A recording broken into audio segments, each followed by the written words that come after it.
So we are on verse 185b now. The previous verse, the previous part of the verse was talking about the introduction of Ramadan.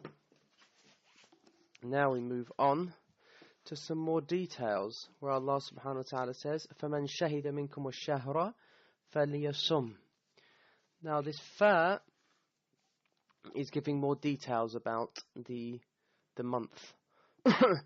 And so this means that it's tafri'iyya. It's a fa that branches off into other meanings. Okay, we've seen this previously already. We call it fa.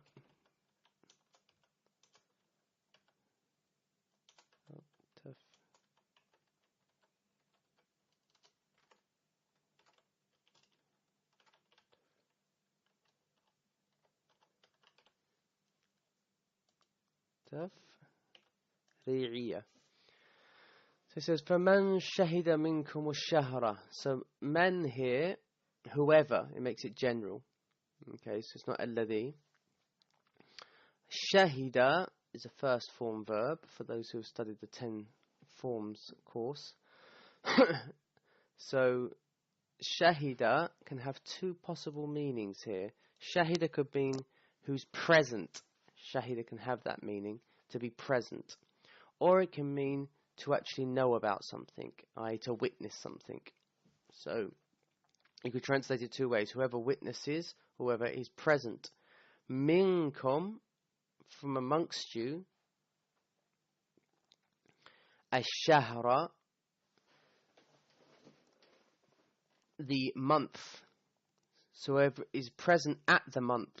If we say that shahida means present, which is similar to the verb hadara, to be present, then shahar is a adverb of time, because it just means whoever's present. When though? When are they present? At the month. Minkum implies that some people will not be present. Okay?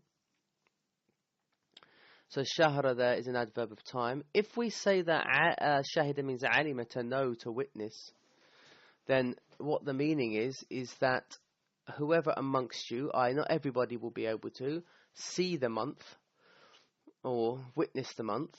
What does it mean by the month here?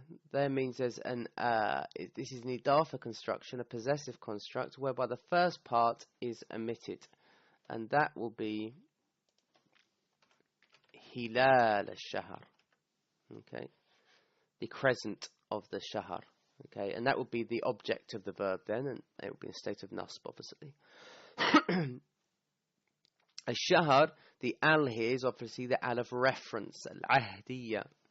Okay, and the al of reference means we know what we're talking about. What we're talking about? We're talking about the month of Ramadan, because it's already been mentioned.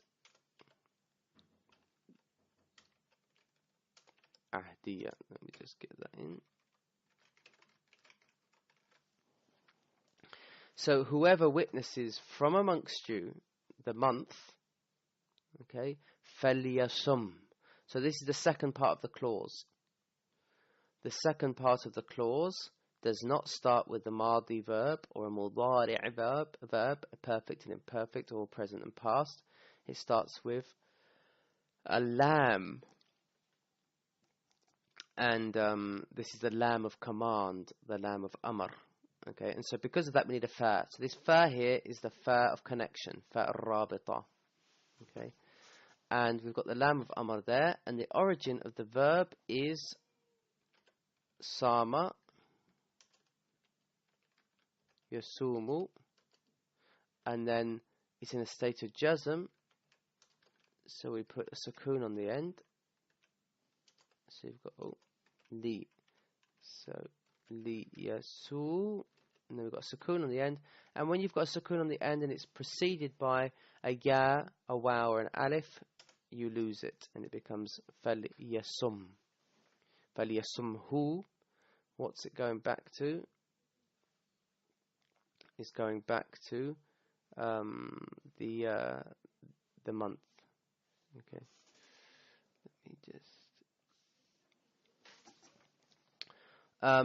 also, let me just finish that point actually. So, فَلْيَصُمْ, this is the second part of the clause, then let him, literally, so let him fast it. Okay, so this is a command. This makes it obligatory, because the assumption with commands in the Quran is that it means it's obligatory. So whoever's present, i.e. he's not a traveller, whoever's resident, or whoever witnesses the month of the crescent moon, the crescent of the new moon of this month, then he should fast.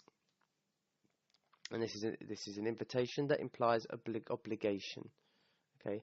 Also, what's interesting is if we say this is the object of the verb, and it's alima, it implies alima, whoever knows about it, witnesses it, then shahar shouldn't really be mentioned. It should be فَمَنْ عَلِمَهُ. It should be an attached pronoun at the end of there, because shahar has already been mentioned, shahr Ramadan, and the rule is that you don't need to mention something twice. So if I said, for example, I saw Junaid today, and Junaid was well, you don't need to say Junaid twice. You say, I saw Junaid today, and he was well. There's no need to repeat something, the explicit noun. But so you'd assume that the month of Ramadan is a month blah blah blah blah, and then so whoever witnesses it, okay, let him fast it. Okay, see, we've got a pronoun here. We don't have the month here. فَلْيَصُمْ الشَّهْرَ. But when Allah sometimes does this in the Quran to express the importance of something so important, and it's so it's to be revered, then we're going to mention it more than we're going to repeat it again. Okay, so this is something of great importance. Do not neglect it. And many rulings fall under this. Is the reverence that the reverence of this month of Ramadan. So, for example, people shouldn't eat out in public even if they're not fasting. So menstruating women, for example, they shouldn't eat out in public. If you come back from a travel and in the middle of the day and you no longer become a traveller, even though your fast is invalid, you should respect the day by not fasting, by not eating anymore, and so forth. There's this concept of respect of the month. فَمَنْ شَهِدَ مِنْكُمُ الشَّهْرَ فَلْيَصُمْهُ. Okay, so he should fast it. What's it? So he should fast in it, i.e. the month of Ramadan. Because you don't fast the month, you fast in the month of Ramadan. So the hu means fihi, in it.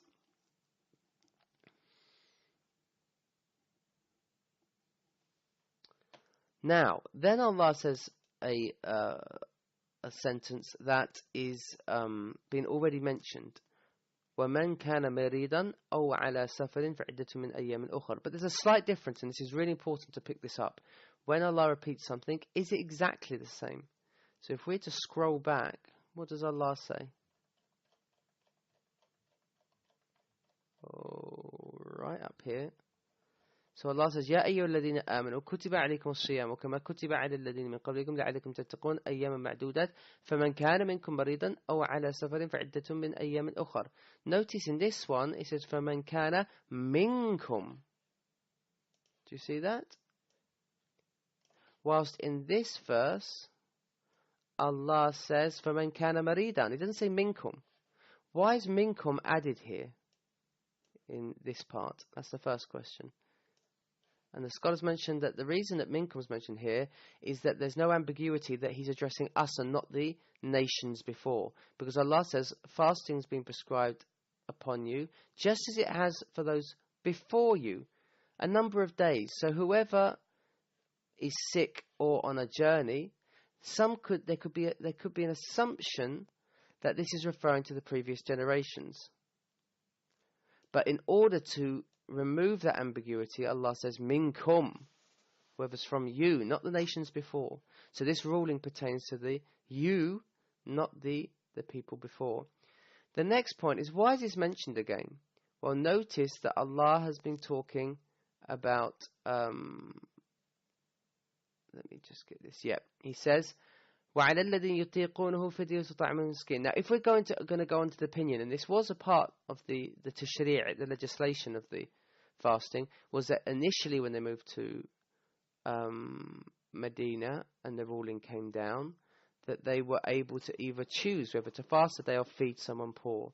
And that's according to his opinion that yutiqunahu means they're able to do it.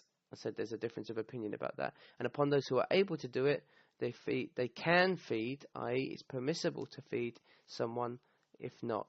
Okay? Then Allah says, شهر رمضان الذي أنزل فيه القرآن. It says, فَمَنْ شَهِدَ مِنْكُمُ الشَّهْرَ فَلْيَصُمْ. Okay, now this isn't saying now there's no choice. There's no choice whatsoever. You have to fast it. So before, if we're to go with that opinion, before they had the choice whether to fast or to feed a poor person. Now he's saying no, the obligation now is that you fast it. And so the reason that this has been repeated is to show that this ruling remains, whilst the ruling about being able to feed someone and that choice has been abrogated. The ruling about being someone who is temporarily ill or on a journey, that ruling still remains, and so Allah has mentioned it again to affirm that.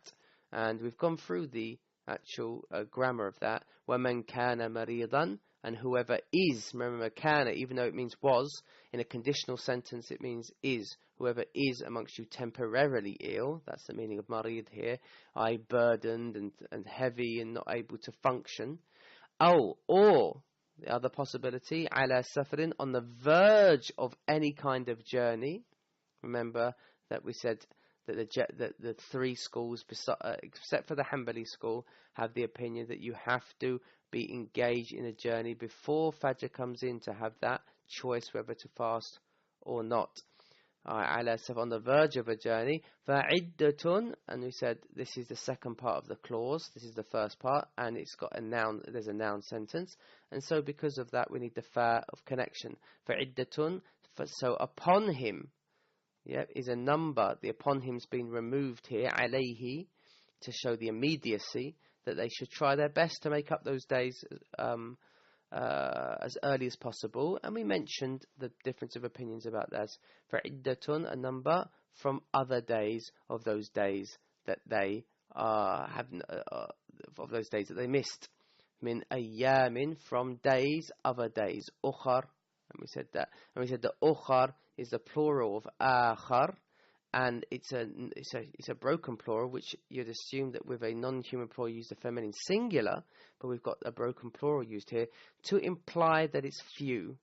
Okay, you're more likely to fast more days of Ramadan than actually not fast them. In ayyamin ukhar, and that's why that is used there. Okay, so that is a short one today. So let's just make sure I've covered everything.